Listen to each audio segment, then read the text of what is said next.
On va revenir sur ces titres dans un instant, mais pour commencer, direction Upi, dans la Drôme, un petit village qui a connu aujourd'hui une affluence littéralement extraordinaire. Un agriculteur a en effet décidé d'offrir sa récolte de tomates, et pas qu'un peu, une trentaine de tonnes. Il a donc couvert son champ et chacun n'avait plus qu'à se baisser. Sylvie Cozzolino et Arnaud Jacques.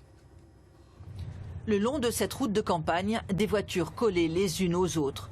Depuis l'appel à venir ramasser gratuitement des tomates lancé sur les réseaux sociaux hier, Upi, petit village de la Drôme, est devenu l'épicentre de la cueillette maraîchère.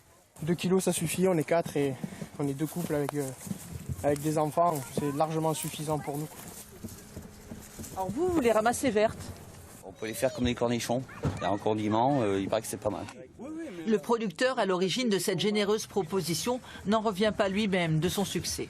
Et hier à 14 h, je suis venu sur la parcelle pour voir s'il y a du monde qui était venu. Il y avait déjà une cinquantaine de personnes. Et puis l'après-midi, ça a commencé à défiler jusqu'à la nuit. Il y a des gens hier soir qui ramassaient avec les lampes frontales.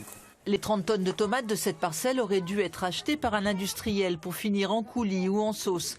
Mais en cette fin de saison, les fruits étaient bien trop mûrs pour être vendus.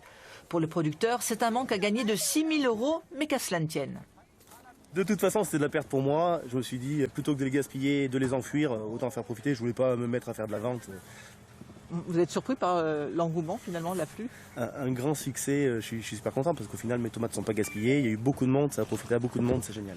Voilà. C'est magnifique, c'est du partage, c'est de la solidarité, c'est beaucoup de choses et voilà. L'appel sur les réseaux sociaux a permis de sauver cette parcelle d'un monstrueux gaspillage. Maintenant, il ne reste plus qu'à cuisiner tout ça.